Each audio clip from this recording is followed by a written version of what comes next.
Elevate your self-esteem. Easy steps to boost confidence and assertiveness. Hey everyone, and welcome. I'm so glad you're here. You know, so many of us struggle with feeling confident and worthy, like we're just not enough. We question ourselves, our decisions, and we let that inner critic hold us back from really going after what we want in life. But let me tell you something. You are worthy. You are enough. And you have the power within you to build unshakable self-esteem and confidence. Are you ready? Let's dive in. Let's dive. First things first, let's talk about what self-esteem really is. It's about recognizing that we are valuable just as we are, imperfections and all. And here's the thing about self-esteem, it's not fixed, it's like a muscle. The more we use it, the stronger it gets. But when we don't exercise it, it can weaken. So how do we start building that self-esteem muscle? It starts with recognizing our own value. Every single day, take a few minutes to write down 3 things you appreciate about yourself. Maybe you made someone smile today.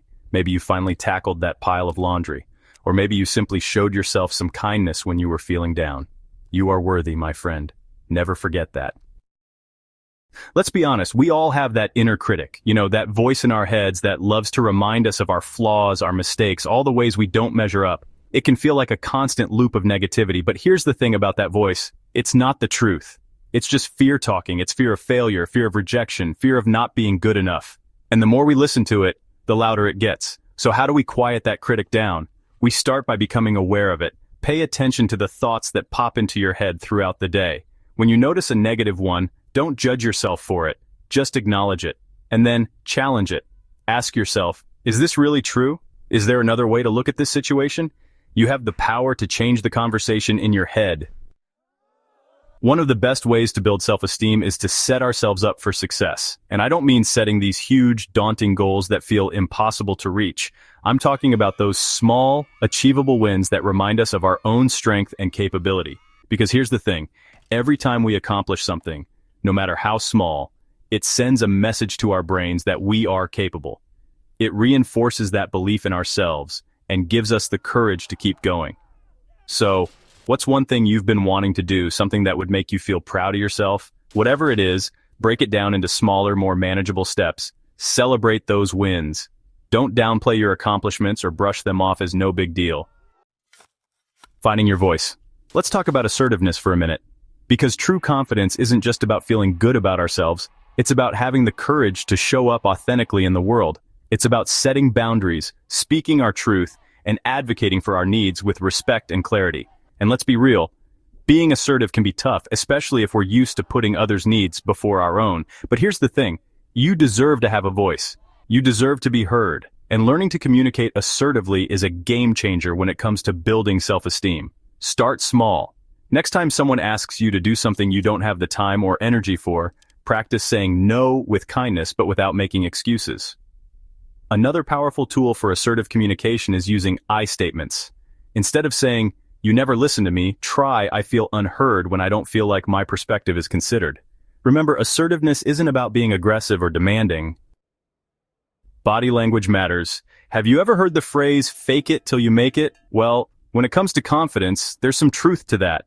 Because our body language doesn't just reflect how we feel, it can actually influence our emotions. Think about it. When you stand tall, shoulders back, head held high, don't you feel a little more confident?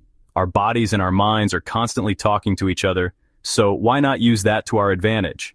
Start paying attention to your posture. Are you slouching? Are you avoiding eye contact? Practice standing tall, like you've got a string attached to the top of your head gently pulling you upward. Make eye contact when you're talking to someone, and don't underestimate the power of a smile. Smiling not only makes us appear more approachable and confident, it actually releases endorphins that can boost our mood. Surround yourself with positivity. We've all heard the saying, you are the average of the 5 people you spend the most time with. And you know what?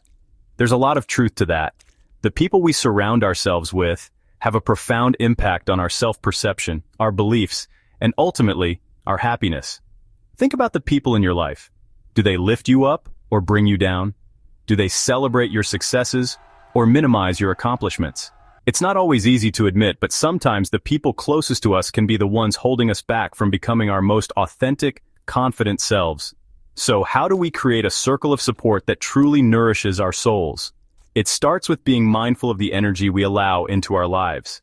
Seek out people who are positive, supportive, and encouraging. Remember, you teach people how to treat you. Let's talk about celebrating our successes.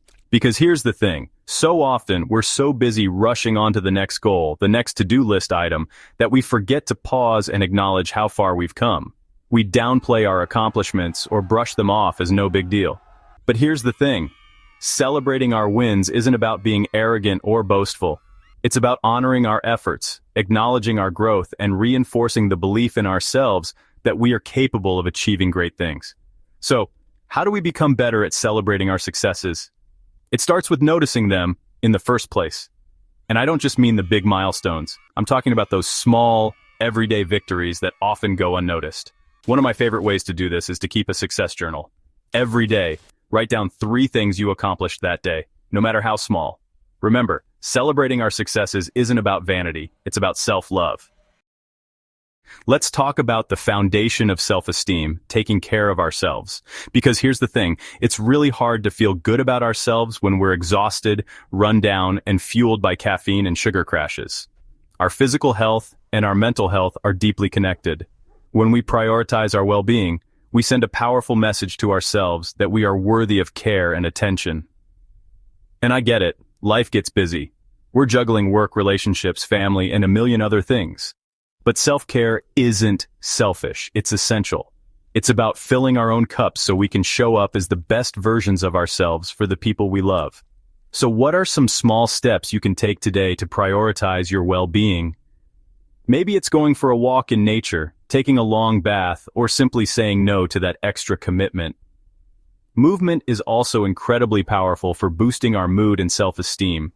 Even just 15 minutes of gentle exercise a day can make a world of difference. Make sleep a priority, create a relaxing bedtime routine, and give your body the rest it needs to thrive. Embrace the discomfort, challenge yourself. Let's talk about comfort zones for a minute, because here's the thing, our comfort zones are cozy, they're familiar, but they're also where dreams go to die. True growth, true transformation happens outside of our comfort zones. It happens when we're willing to embrace the discomfort and do the things that scare us a little. Now, I'm not suggesting you go climb Mount Everest tomorrow, unless that's your thing. I'm talking about those small everyday challenges that push us just beyond what feels safe and familiar. Maybe it's signing up for that class you've been wanting to take, having that difficult conversation you've been avoiding, or finally going after that dream you've been too afraid to chase. It's about taking small, consistent steps outside of our comfort zones. And here's a little secret. The more we challenge ourselves, the smaller our comfort zones become. So, what's one small challenge you can set for yourself today? Let's talk about the power of gratitude. Because in a world that often tells us we're not enough, gratitude has the power to shift our focus from what we lack to what we have. It's about finding those moments of joy in the ordinary, appreciating the simple things that make life beautiful, and cultivating a heart filled with thankfulness. And here's the thing about gratitude. It's not about ignoring the challenges or pretending that everything is perfect. It's about choosing to focus on the good, even amidst the difficult. So how do we cultivate more gratitude in our lives? It's simple, but it takes practice. Start by taking a few minutes each day to write down 3 things you're grateful for. The more we focus on what we're grateful for, the more we train our brains to notice the good. Gratitude has the power to transform our lives from the inside out. Your journey to confidence starts now.